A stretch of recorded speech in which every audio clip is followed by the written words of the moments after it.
Good afternoon, everybody. Sunday afternoon, and we're talking about a subject that we've been covering for a while now, and that is the whole idea of worldviews.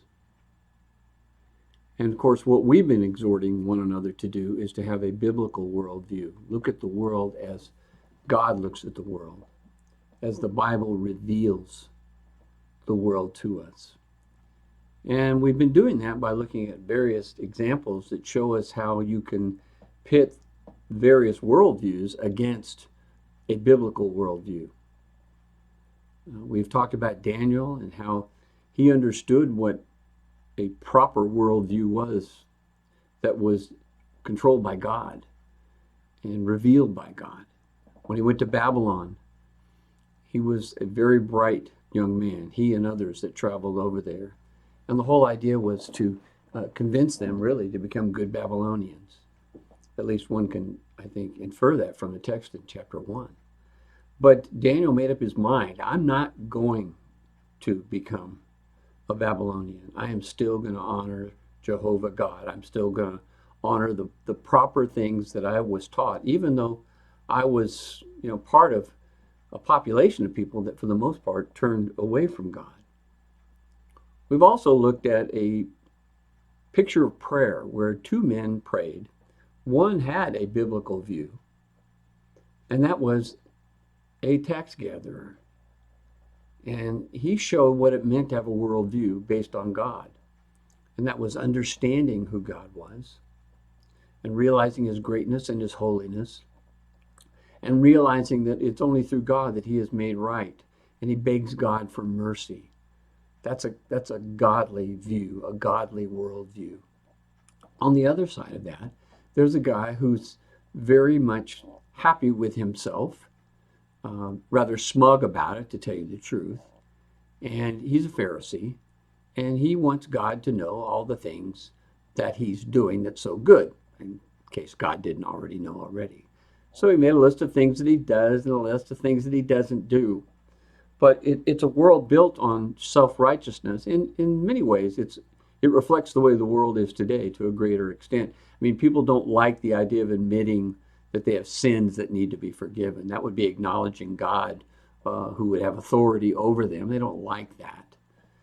And so they'd rather talk about how they view themselves as a good person, maybe not so good, but certainly one not worthy of having to have sins forgiven. And it's really hard to crack through that because we have a culture that's constantly bolstering that and encouraging people to not let people tell them what is right and what is wrong.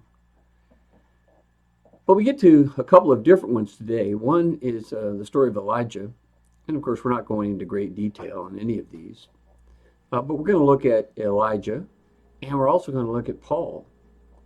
Now, in the case of Elijah, Elijah was a prophet that came on the scene predicting that there was going to be a drought, and there was a drought. And because of that drought and the fact that he predicted it, he'd been blamed for it and had become a pariah in society.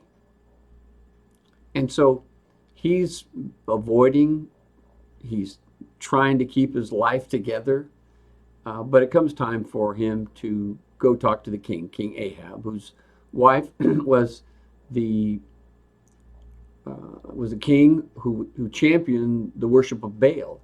And so the girl very much reflected that and had a tremendous influence on Ahab, the king, who was a Samaritan, one who lived in the northern kingdom of Israel. And so he actually built a temple to Baal. I mean, you talk about introducing it, talk about him being influenced by a worldview that was not proper and not right. This is exactly what Ahab did. Well, there was a meeting that was arranged by a friend of Elijah. His name was Obadiah. And during that gathering, or during that meeting, what we find out is that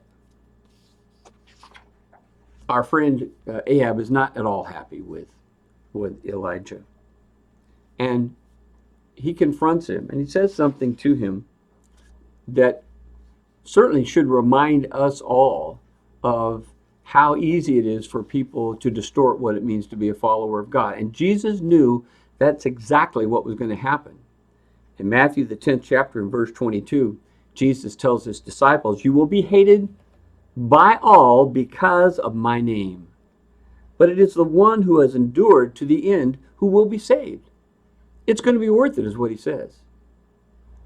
So the sense of following God gives you a worldview that makes you not appreciated much by the world. And I'm being somewhat facetious when I say that, obviously. But Jesus goes on to say, "Whenever they persecute you in one city, flee to the next. For truly I say to you, you will not finish going through the cities of Israel until the Son of Man comes." So this is just the way it's going to be. I think the Son of Man coming there is talking about the destruction of Jerusalem. And it was going to be a hard time. And of course, what they are told, though, is, look, don't worry about it. Just keep following me and you will be rewarded for it. Keep following God's view of the world and you will be fine. Well, at this meeting, there's a conversation between Ahab and Elijah.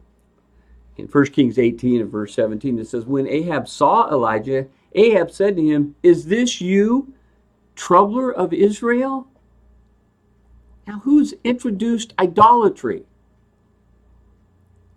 Elijah? No.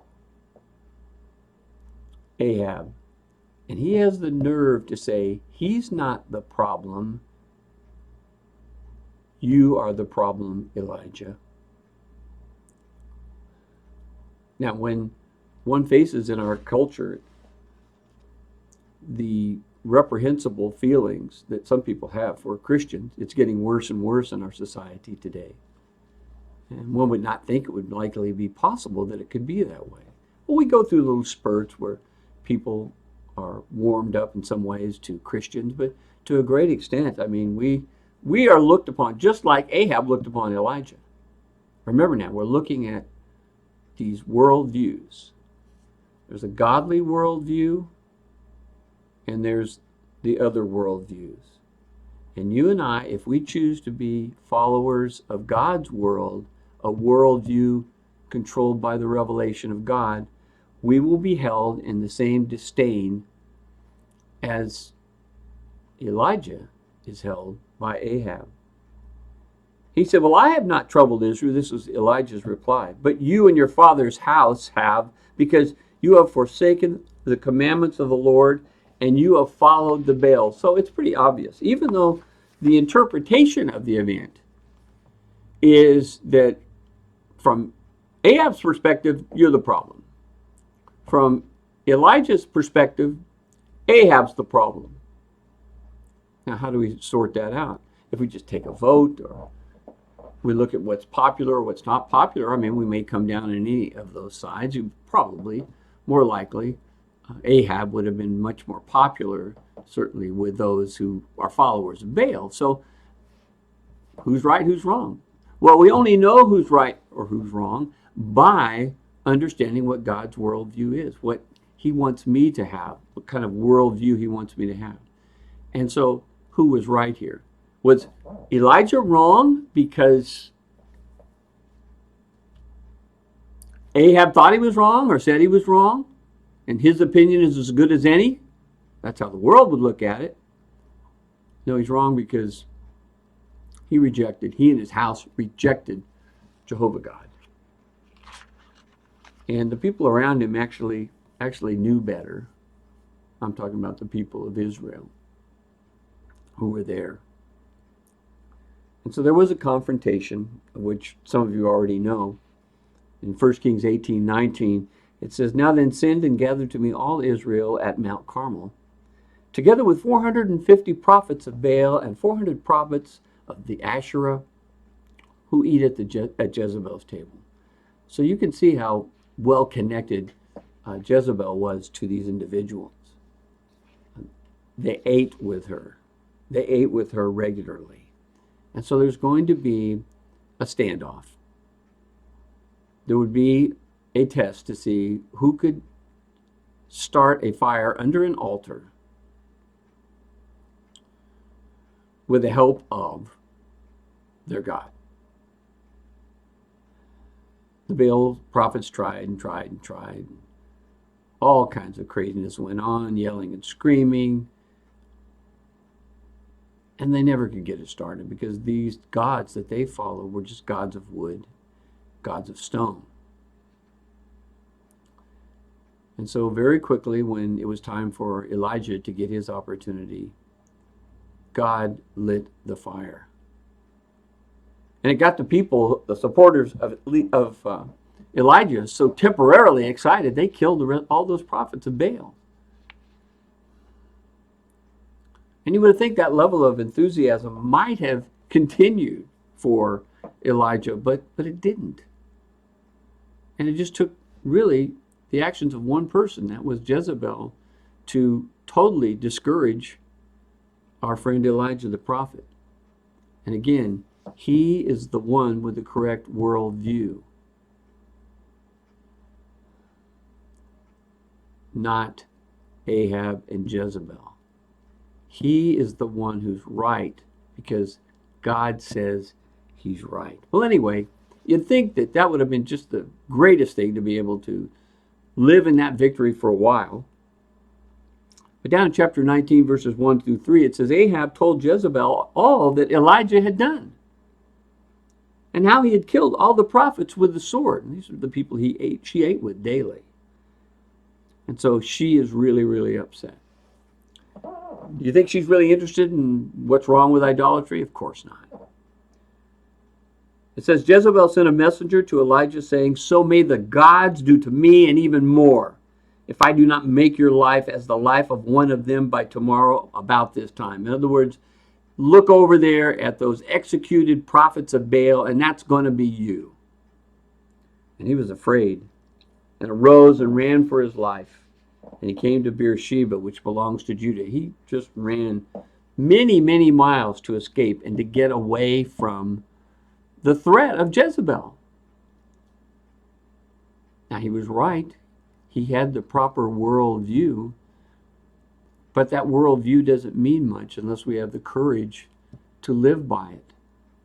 And that's what happened to Elijah. What he did was, for some reason, he's focused on the idea that he's the only prophet around, and that wasn't even true. There were other good prophets that were there. But it seems like whenever he would get discouraged, he would think, well, I'm the only one.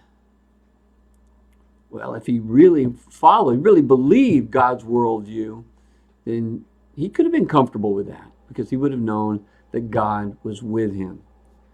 But in his discouragement, it all just kind of falls to the wayside, and he runs off and hides. And of course, until God pulls him out of his funk, he stays there. But eventually he does and gets him back to work. But in that incident, again, just like we're comparing these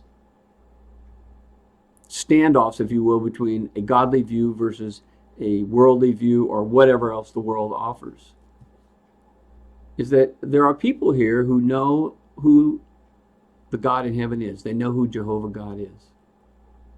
But they still chose to allow the Baals run the show, or those who believed in the Baals to run the show.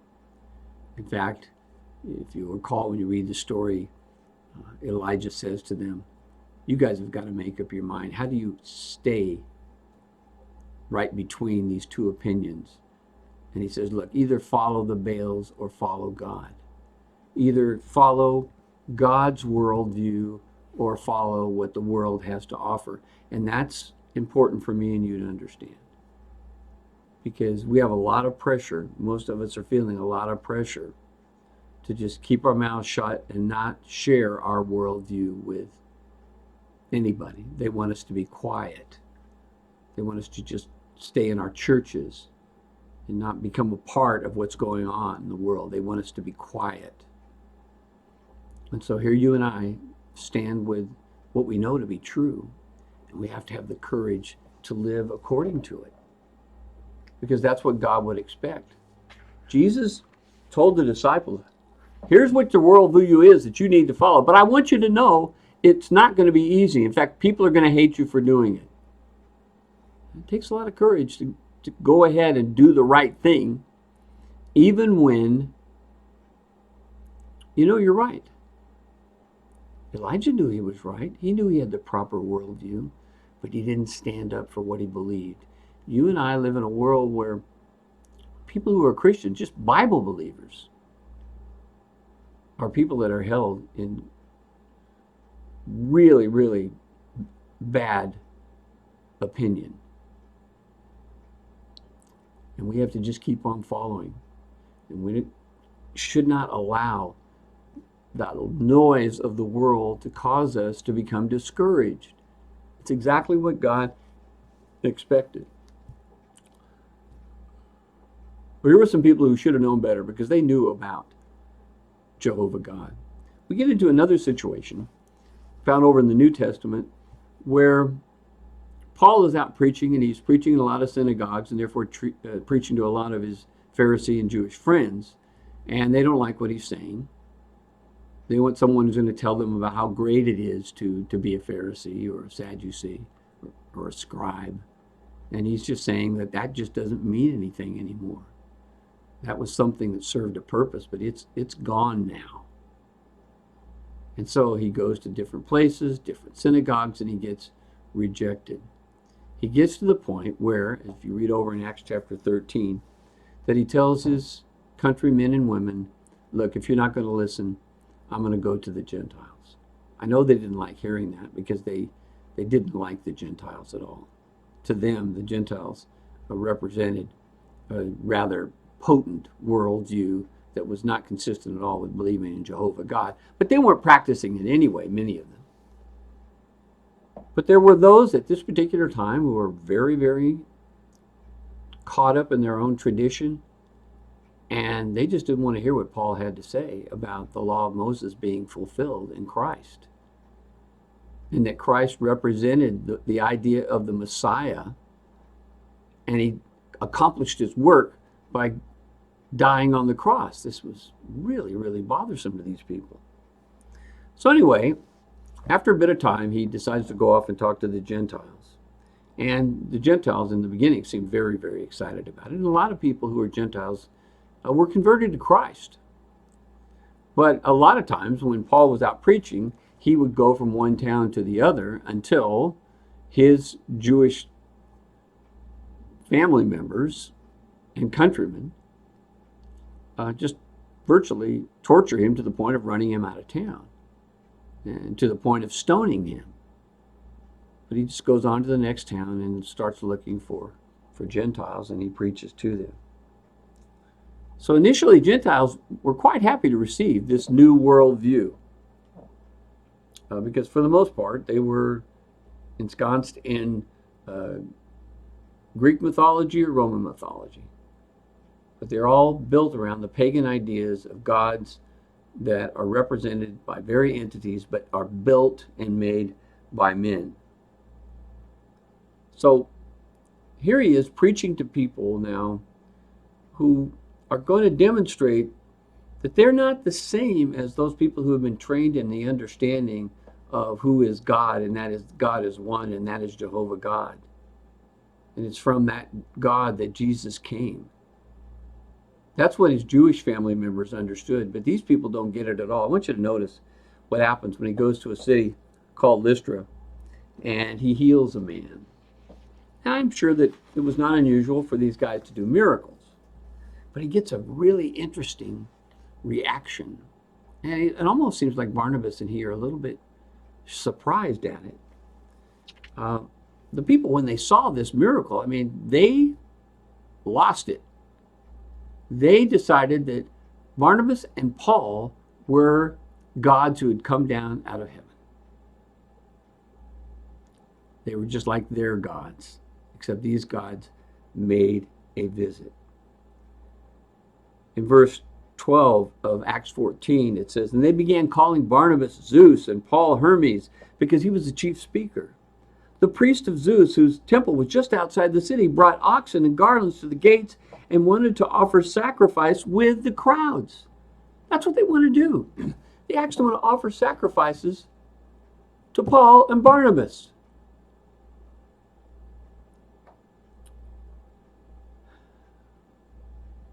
Paul just didn't really want to hear this at all because it was so counter to what he was trying to teach them. He was not a God. Notice what he says in verse 14 and 15. When the apostles Barnabas and Paul heard of it, they tore their robes. It just made them angry. It made them so disappointed. And they rushed out into the crowd. And here's what they say to them. Men, why are you doing these things? Can you imagine? He and Barnabas are there to teach them about the one true and living God.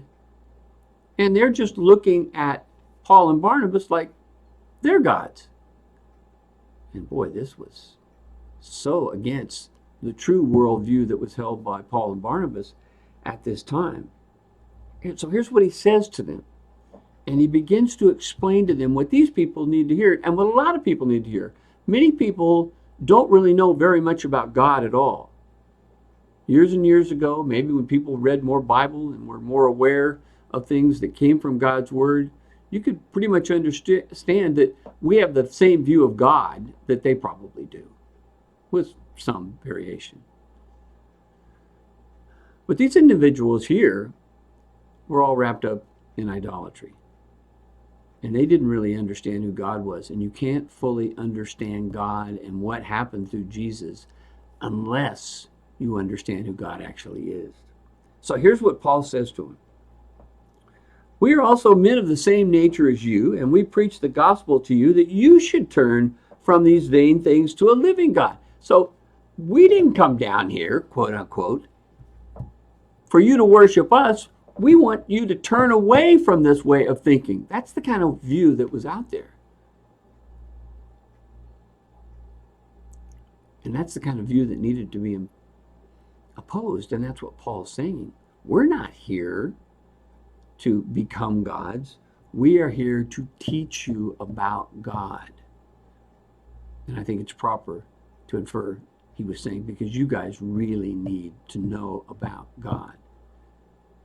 And there are many people, certainly in Western civilization, who really don't know that much about the God of the Bible, other than the things that are the traditions that have come out of that. But he says he is the God who made heaven and the earth and the sea and all that is in them. Let's not get silly here, I think Paul is saying. The God that I'm here to teach you about is the God who made everything that you see.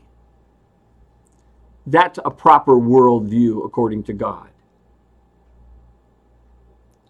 But it says in the generations gone by, he permitted all the nations to go their own ways. That was Paul's way of explaining, here's why you guys are all off into your idolatry, because God has allowed that, and God always has. If people don't want to serve him, God allows them to go his own way. But we've gotten to a point now where we find out that God is not going to ignore those things. Acts chapter 17 says, God once winked at these things, but he doesn't anymore. He has sent Jesus so people will know who God is. He has sent us to teach so other people will know who God actually is.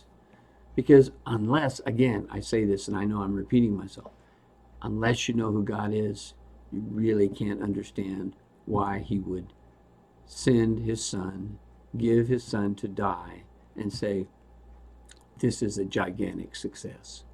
You have to understand a merciful and giving God to really contemplate that.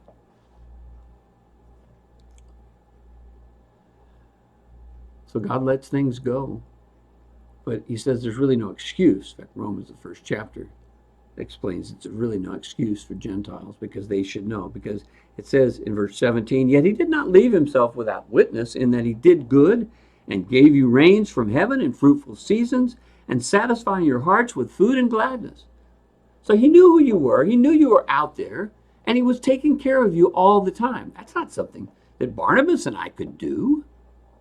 We're just here to preach his message. And I want you to know who the God of heaven actually is. The true and living God. You can see what he's doing. He's contrasting that with the dead gods that they have, made of rock, made of stone, or whatever it is they happen to choose to build these idols actually with. And Paul's saying you've got to get that out of your heads. That's not who God is. God is the one who made the rocks, made the wood, from which you got the ability with what God gave you, that he created you with, to build these idols. And you've done that. And God let you go that direction. But something happened. It was time. The fullness of time, it says in Galatians, when God is going to provide salvation, and he's going to expect you guys to respond appropriately. And so you can understand what Paul's doing here. He says, these people need to know about God. Well, it didn't help a whole lot, really, in the immediate, because it was like they didn't even hear what Paul said. And they just kept trying to offer sacrifices to them. But they were going to have to change. They needed to know more about God. And they could learn things from God, certainly, about God in the Old Testament. There's no question about that. But Paul was saying you can see it. He left these things here. The rain, the sun, all these things are there for you to know that God exists. And there's no excuse for not knowing. Unless you're so turned into yourself that you just don't want to even look for God's world or the worldview that God seeks. So, what should this tell me and you about how we should be going about teaching? We need to understand that there are a lot of people who just don't know anything about the Bible. And so just opening up the Bible and showing them a passage may not help very much. So we have to prepare them for that. And that's what Paul is doing here. He's preparing these people for the truths that you actually find when God writes down a revelation or reveals to the people through his Spirit. It's there. But these people aren't ready to hear it.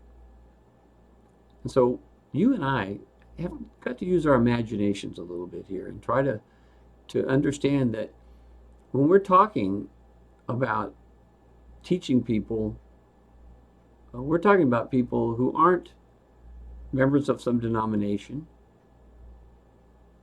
or some other group that's connected with the Bible.